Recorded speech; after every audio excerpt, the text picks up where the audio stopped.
Oh yeah, I know what questions he's going to ask too. He already asked me.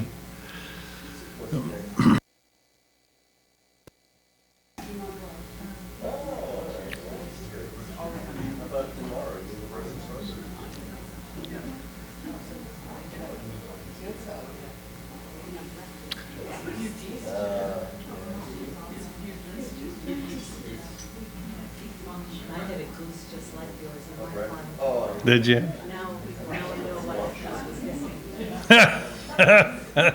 In all these years you thought, oh dear. No. How could I eat Nicholas? I mean, I was just threatening. I mean, we can't eat something we got to name. Here's Nicholas. He gave up his body for the better good. So, no. However, the dogs had enough of Nicholas. Yeah, they did. When we went on vacation, came back, feathers everywhere, dogs looking in the air. They had no idea.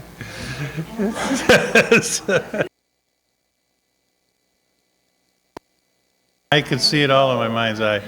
See, we had a mother. Nicholas had Nicolette, and she had babies. So there was like 9 little goslets. Then we had a mother duck, and she had babies. And I don't know why they'd do this, but they'd line up, and they'd go in a line, and the goslets would pick up the little ducklings by the wing and throw them up in the air. And the mother duck would get very upset, of course, as she started attacking the goslets. Then Nicolette would go in and attack the mother, and then Nicholas would come. And the dogs decided to straighten it all out. After that, there was no more problems. Harmony everywhere. Feathers everywhere. Okay.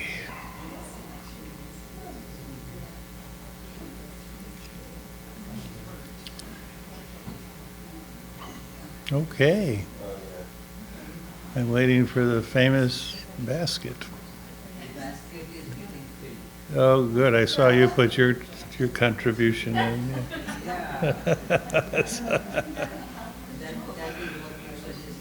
That is true.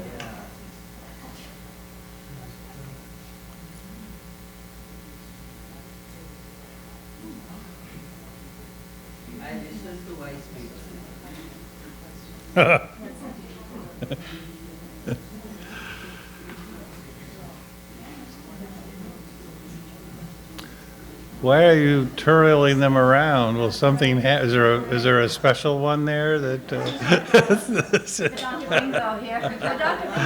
B34?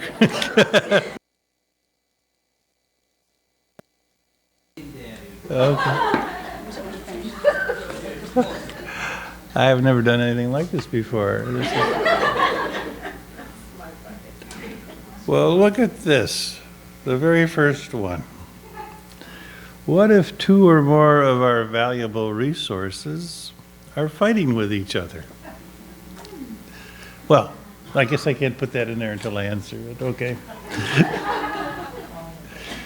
A very good question. Actually, there's something that a word I use called incoherence, which is the opposite of coherence. We actually have 3, at least, but I know of 3 decision makers. 3. One is the gut.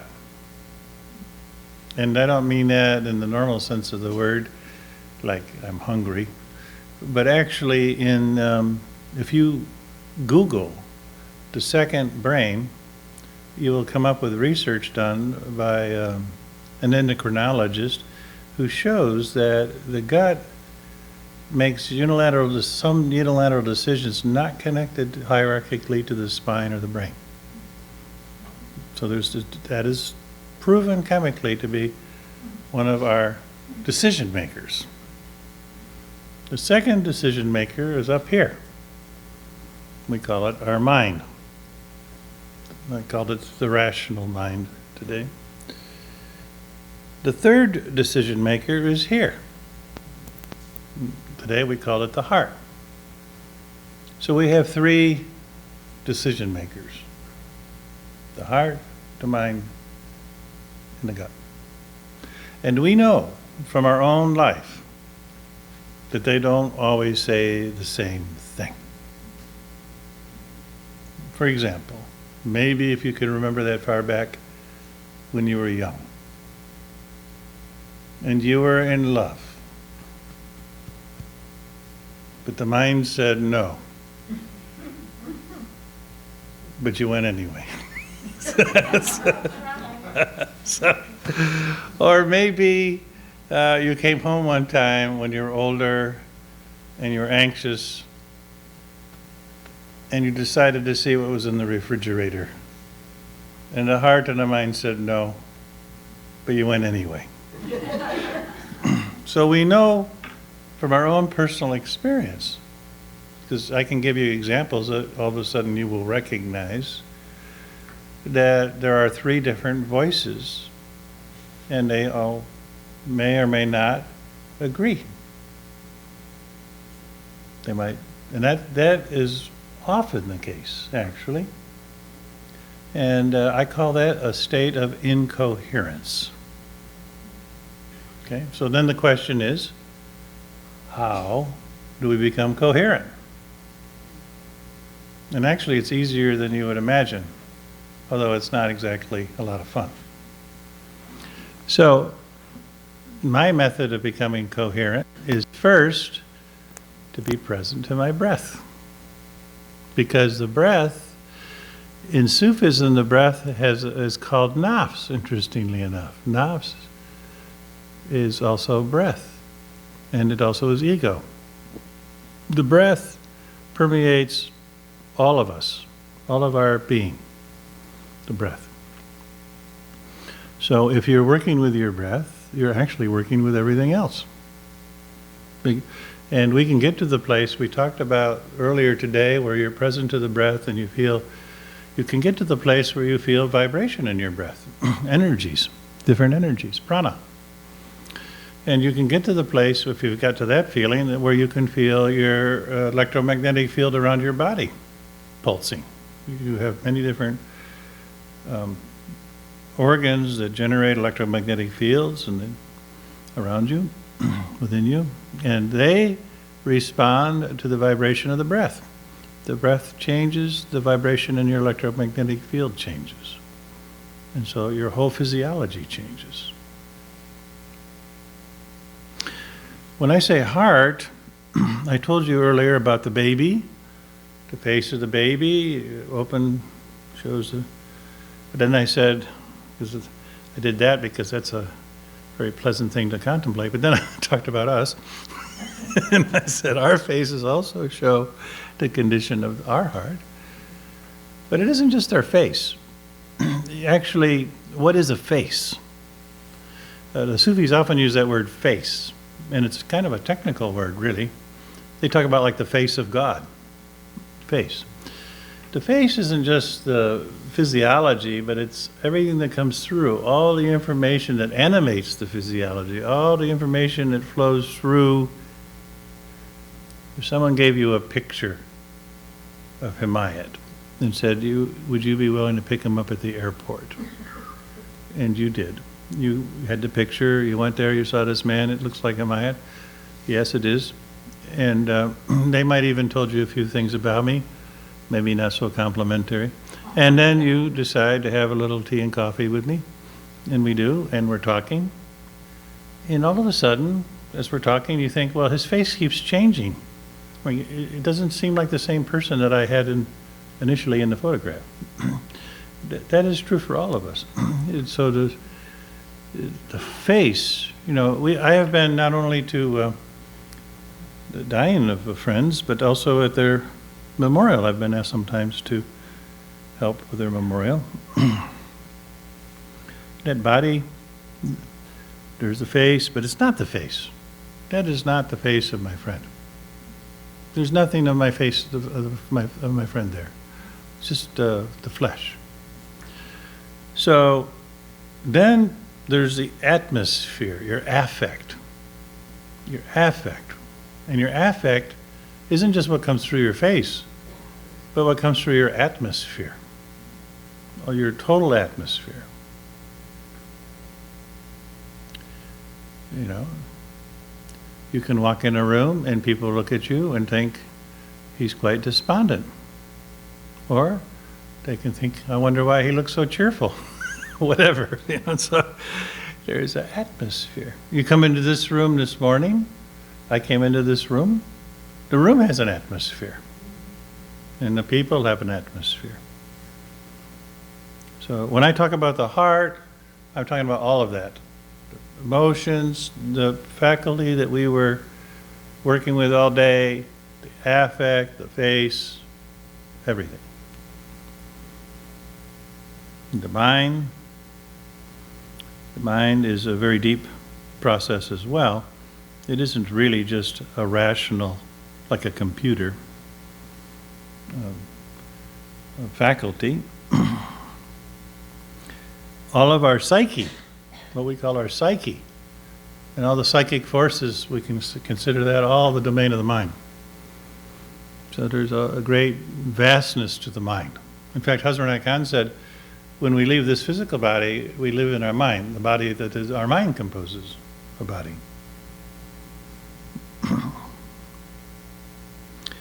So as we're present to our breath, because it permeates all of these things, and we can do this practice right now, let us just be present to our breath for a moment.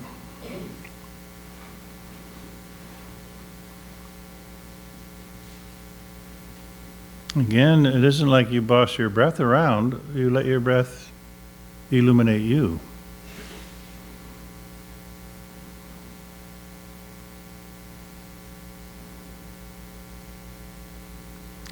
And as it refines itself, you might find that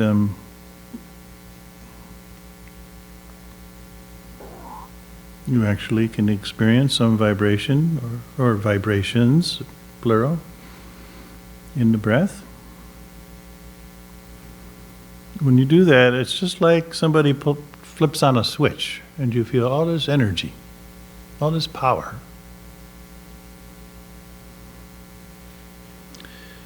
And also you might notice, like I said, that the energetic sheathing around your body begins to reflect the vibration of the breath.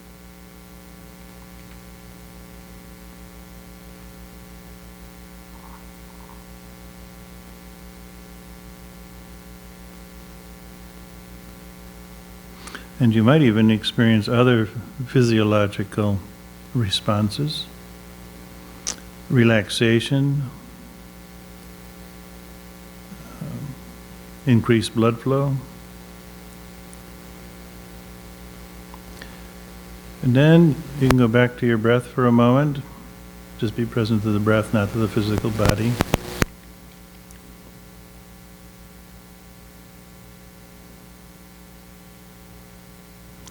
And now be present to the heart, and by that I don't mean just the faculty we were working with today, but to your feelings, to your affect, to your face,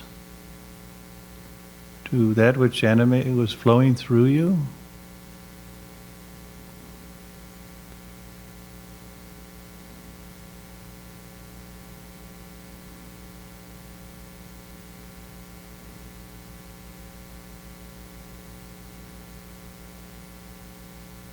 And then, when you have a sense of that, you can go back and just be present to your breath.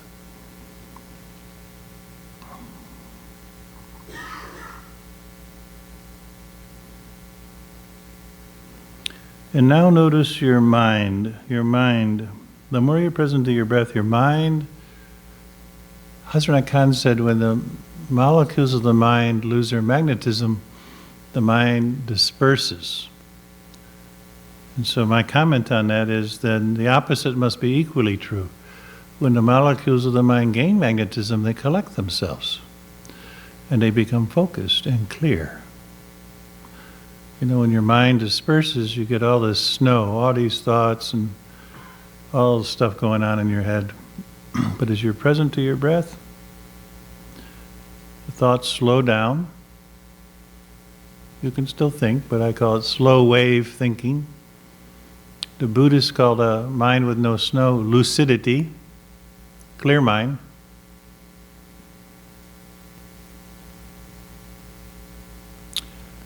And then you can come back to your breath. Now this particular practice, and now if you can open your eyes but stay present to your breath. This practice, what does this do? What it does is it allows you to become more familiar with these three different areas. This is just touching in lightly.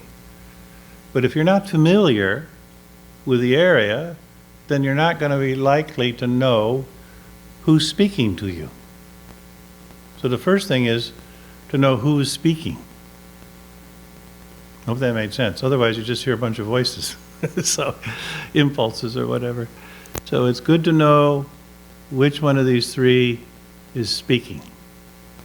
Now the question is, how do you get coherent? So that first part is familiarity, to know.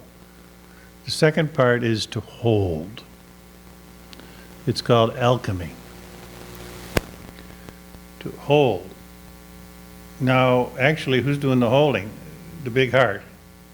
Holds the body and the mind and the big heart all together.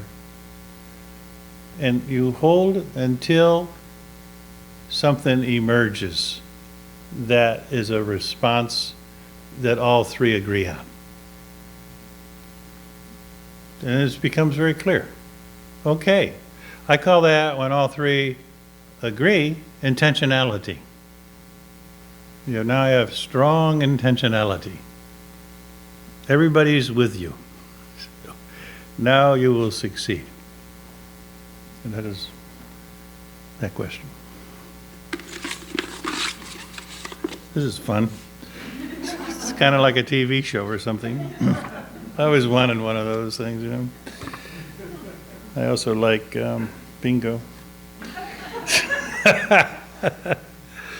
Could you please tell us about your present-day practices in North Carolina? Oh, for the visitors there. Is somebody planning on visiting me? Well, in North Carolina, I live in the mountains and with my wife and 3 dogs and 30 sheep, 50 chickens, a lot of rocks and trees, a few streams. My practice is, I can't tell you what my practices are, but I do practice them. And I do have a little place that people can come one at a time. I only do one at a time. I lead a person on a personal retreat. But I don't do less than 5 days. It's just not worth anybody's time or money. It just isn't. I'll tell you why. Person comes. They spend all this money and time. First day, they sleep. Mostly. They know Himayat's going to come. He gave them practices. They better do at least one because he's going to ask them how it's going. And if they're truthful, they'll say, well, you know, I did one, and, well, you know, I was tired. The first thing is, it isn't just that we're tired because of the long trip.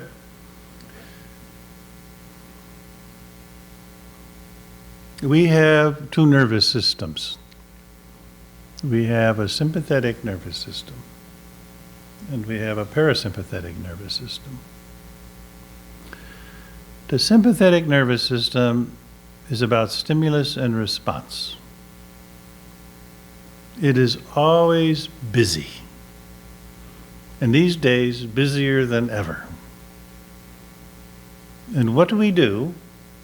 Being good United Statesians, is we go into overdrive.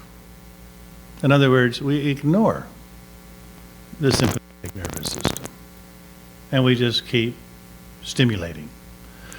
So by the time you finally decide to go see Himayat and do a retreat, you are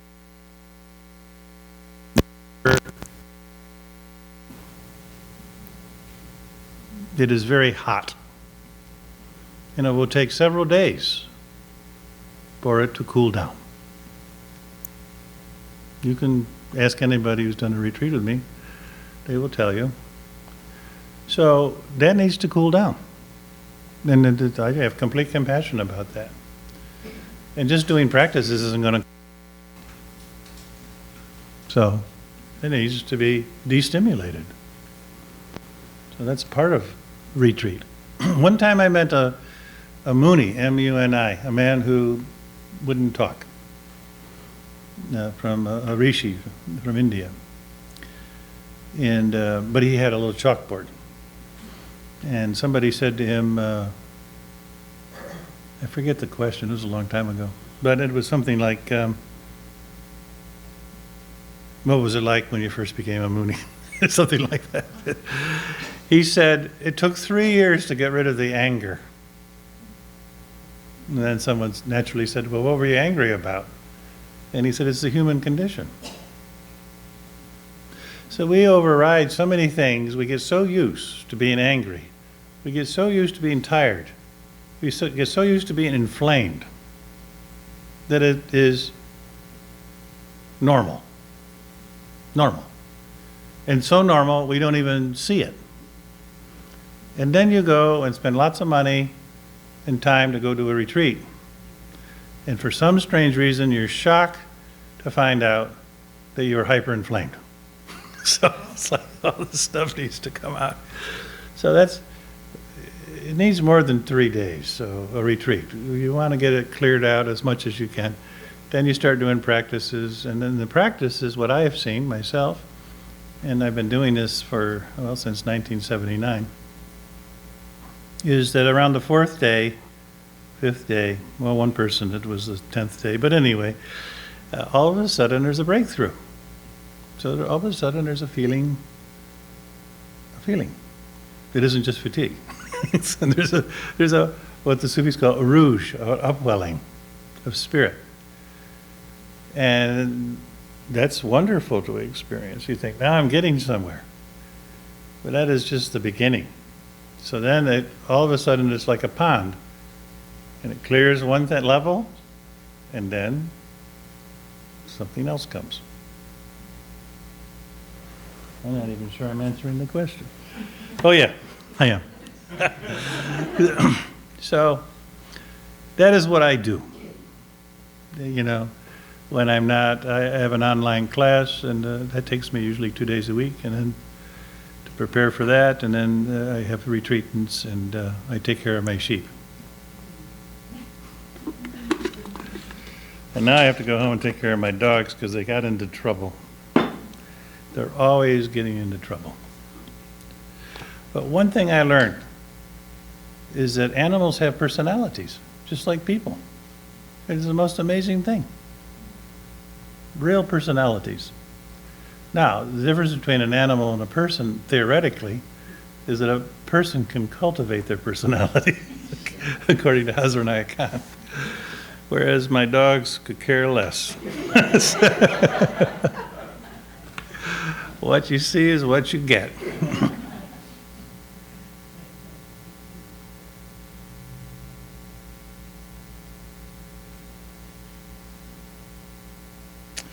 Well, the question is about addiction and NAFS and the best way from a Sufi perspective to deal with addiction.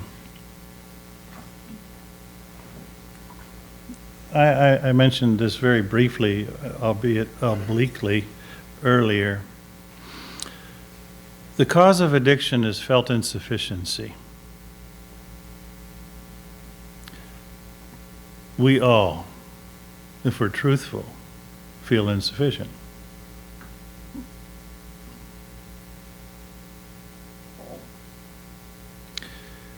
Our world has taught us to objectify life, to objectify ourselves.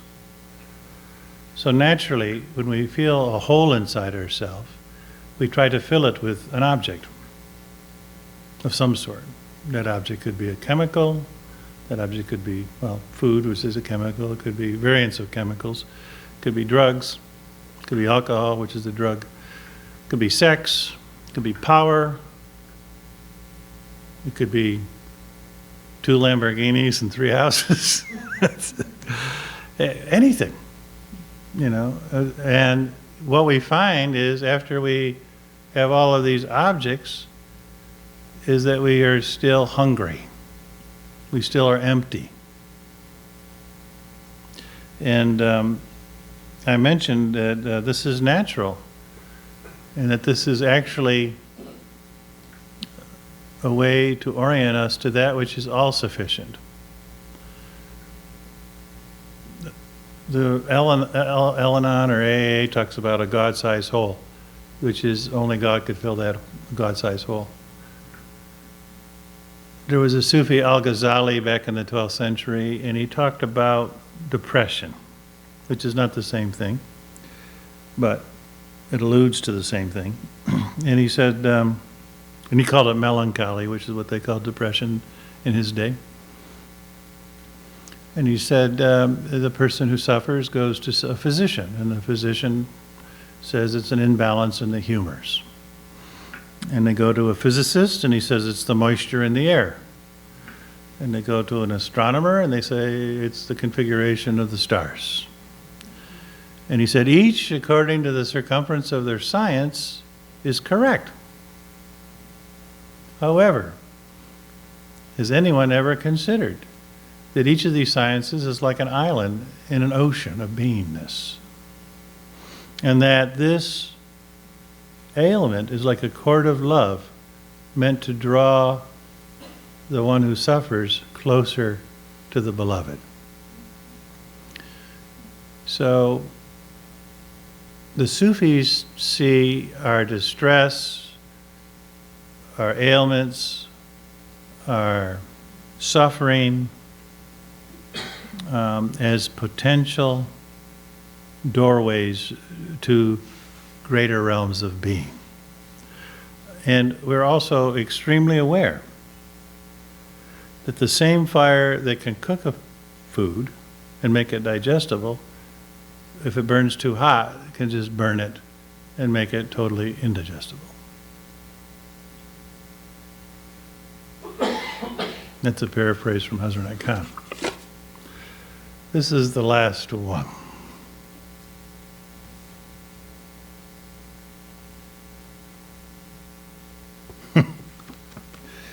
Please explain more about how we can bring playfulness into our meditation without getting distracted by random thoughts so much. Okay, how to be correctly playful.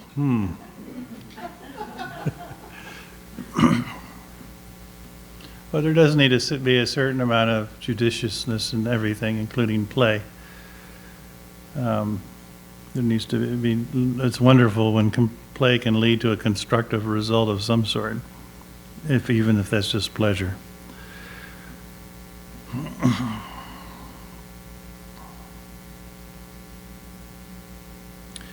Well, from my perspective, what I was talking about when I was talking about playfulness was exploration of the unknown. Different ways, strategies, if you will, that would allow us to let go of what we know and somehow begin to understand that which we do not know up until then. If we're always doing the same practice over and over again and always expecting the same result, first off, you'll never get the same result, but if you're always expecting the same result, you're probably not going to grow as much as if you are not expecting anything in particular, but are curious as to what will happen. So one of the things that we can do when we think about play is we can write a whole long list of qualities of play. What are the qualities of play? And it isn't just being foolish. Like, one quality of play is curiosity. One quality of play is innocence. Being innocent. I know innocent is a hard thing sometimes to really grasp. One time, as I told you earlier, I put on these conferences where I bring people together to talk. I guess this is a little mini one. I didn't do this one, but anyway. And I brought this woman who was a Native American woman. I got to know her, and after the first conference, I kept buying boxes of tissue papers because every time she came and spoke, people would weep. If there were 600 people in the room, all 600 would weep. And then when they'd in the workshop, if there was 30 in the workshop, they would all weep all day too. And I even wept. And it was so strange because I'm always curious. And so I'm thinking, I wasn't thinking I was weeping. First off, she didn't say anything sad. At the time I wept, she was talking about a yellow rattlesnake going down the Colorado River and her grandchildren throwing off her covers from her bed. That was the story I was weeping about. And I'm sitting there, and I go, I notice there's water flowing down my left cheek. Oh, and I notice there's water flowing down my right cheek. I didn't think I noticed I'm weeping. It was very abstract. Everybody else was weeping. But I was going, what is going on? Because I wasn't feeling sad or maudlin or anything in particular. I was trying to, why is this water coming down my, quick, I need some tissues.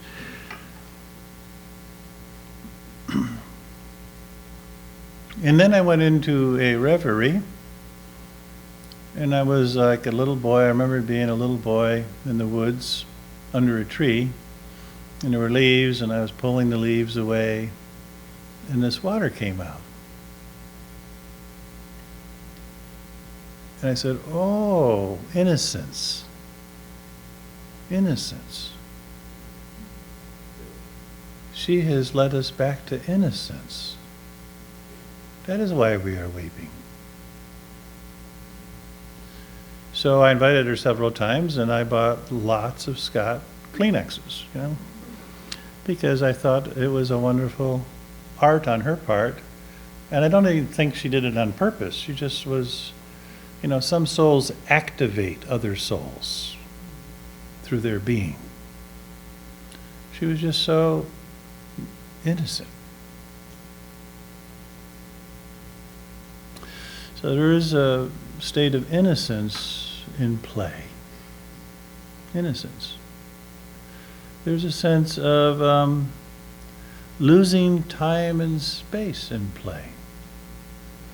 When I was a kid, we used to be sent outside on the farm. If we weren't working, we were told, come back when it's dinner time. When we came back, they said, what did you do? We said, nothing. And we were perfectly happy. We did something, but it wasn't programmed or planned, or we just played with leaves, twigs, stones, whatever. 26-inch J.C. Higgin bicycles, whatever it was. We had a good time. But we didn't even, dinner came really quick. We just lost all track of time in play.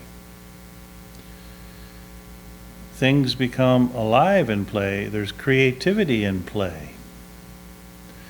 There's risk-taking in play.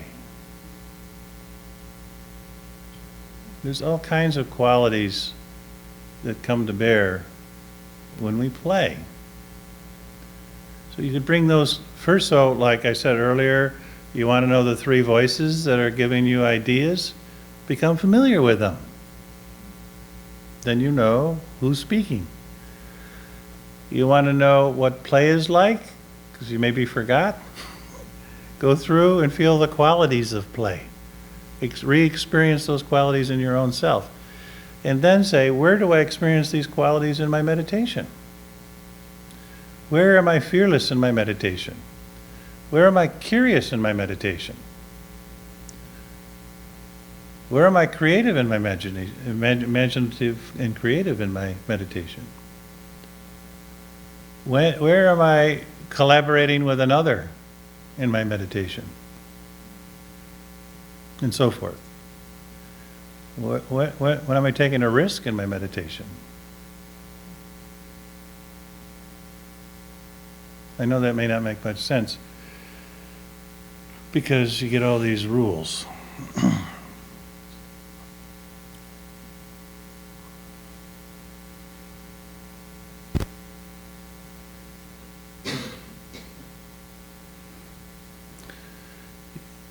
In the search for reality, at some points, we have to go beyond the rules. It isn't that we shouldn't apply them. In fact, many people think that the art of mastery is first doing discipline and then going beyond your discipline. But nevertheless, there's a great place for, when you're done with your meditation, reflecting on the fruit of what just occurred.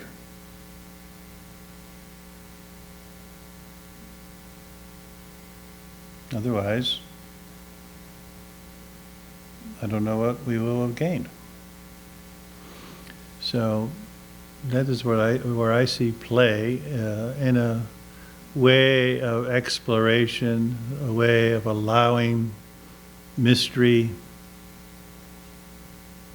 a way of entering into something not knowing what to expect.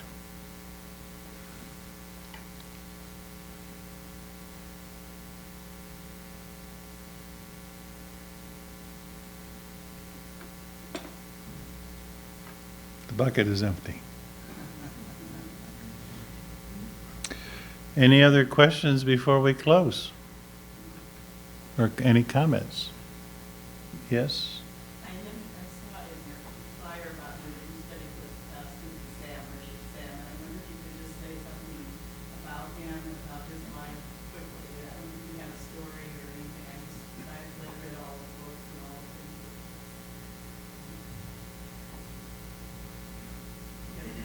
things. Yeah, I'll tell a story about Murshid Sam. I think I told it, I don't know, I just told it yesterday to somebody.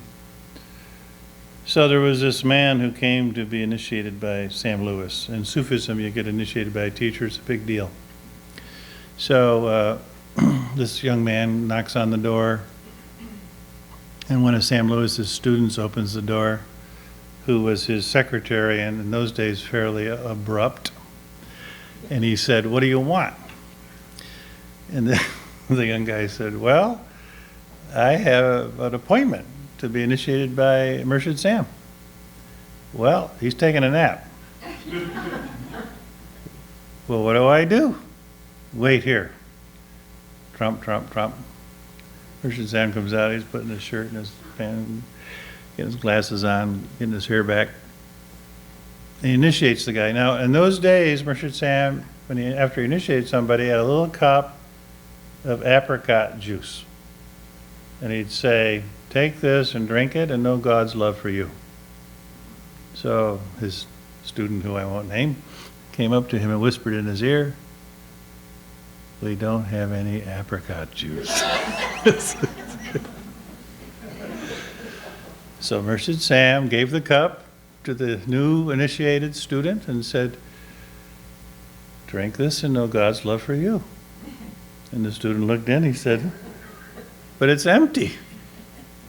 Murshid Sam said, "Fake it."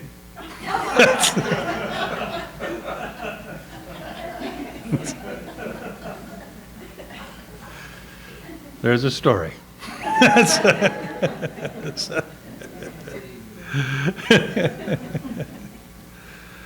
All right.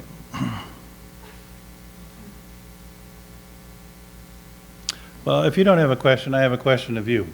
How many people here are students in this beautiful place? Come here and study Vedanta. Good. Thank you for being here. Thank you for letting me and others be here with you. I understand it's not a common thing, but maybe it'll become more so. My question of you, Vedanta people, is now you've heard something of Sufism. It is not exactly everything you could hear of Sufism, and probably someone else could have come and done a much better job. But my question is this: after hearing something, does it sound unfamiliar to you? No. Isn't that something? I'll tell you one last thing. At all the events I used to put together, I usually had like maybe 10 different teachers from 10 different traditions. At the end, we'd have a big long table, and they'd all be, at the table to say one last thing. The Last Supper. Not really, but anyway. Sounds good. And they would be talking, one of them is Tibetan, and one's Native American, and one David Spangler, and one of them is a Sufi, and one's a rabbi, and so forth. And of course, they speak their language. They speak Native American language about birds and little insects. They speak Tibetan language. They speak Jewish language, and so forth. Not Hebrew, but speaking like a rabbi. So everybody has their signature. But every time I would sit there and listen to them speak, this is the truth. I heard my teacher speaking through every single one of them. I heard my teacher speak through every single one. So it does not surprise me then that the Vedanta students think this is familiar territory. When I read, and I have to say something, I brought it with me, but it's upstairs. I have 3 little red books. They were printed in 1955 by Swami Vivekananda. And I've had them since 1972. One is on Raja Yoga, one is on inspired talks, and so forth. And I've read those. When I first read those books, I thought, this man is just like Hazrat Khan. I was amazed. I was absolutely.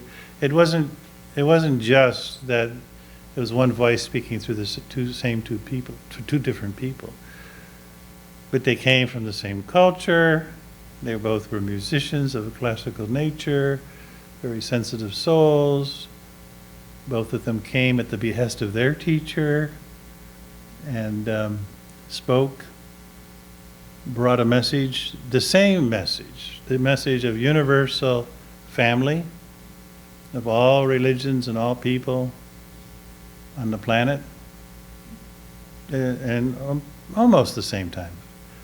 Swami Vivekananda, I think, passed in 1909, 02, and Inayat Khan came in 1910. So like 8 years difference. And interestingly enough, they both died at a very young age. Swami Vivekananda at 39 and Inayat Khan at 46. So it's just, to me, life is a very mysterious process. But we're much closer than we know, although we're getting to know. So I thank you. I never would have thought a year ago that I'd be sitting in a Vedanta place in Providence talking about Sufism. But here I am. I want to particularly thank your teacher, Swamiji. I am looking very much forward to tomorrow. I think it is a remarkable event. Remarkable because it is a celebration of Swami Vivekananda's great speech. And it's on 9/11, which to Americans is a very important moment. And to have this speech that evokes universal brotherhood, the familyhood of all, has got to be a healing. And his speech was on 9/11 too. That's what I'm saying. Oh, okay. That is why I brought it up. Exactly. So I think tomorrow is a very holy, very special moment, a very needed. I'm very honored to be part of that process. So it's a little early, but God bless you. You're all advanced students, so we got done fast.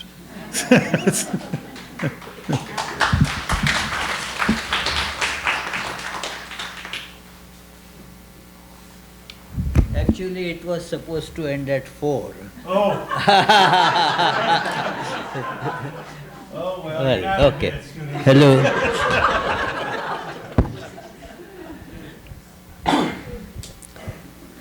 Many thanks, Himayat, for coming here and giving us such illuminating exposition of how to explore our heart and see the universality and unity therein.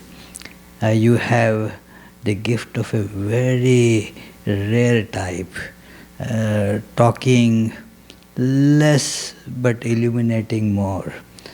It is, you go to a depth where just words don't reach, and inspire something within by your sincere appeal and the touching real life, practical, spontaneous stories.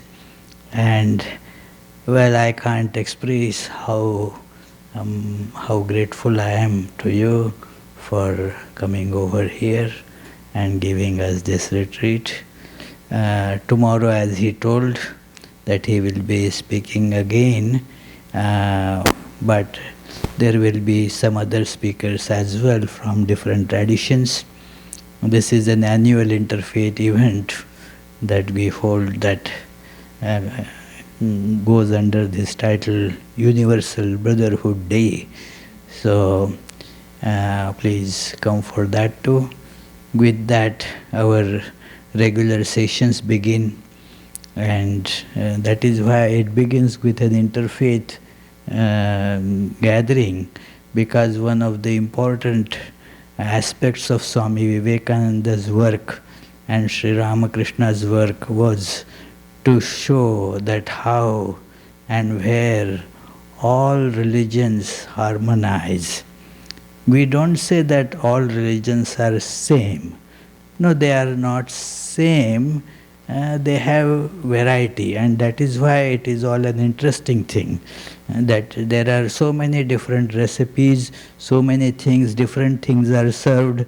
If a restaurant serves just one item, but the world of religions has so many things to offer, because we all need different things. Our constitutions are different, our needs are different, our spiritual angularities are different, and therefore we all need different things. But that doesn't mean all these different things have to be in quarrel with each other. They are one when we look at their source, as he asked that beautiful question at the end, that all these Vedanta students, do you think that it was any different? No.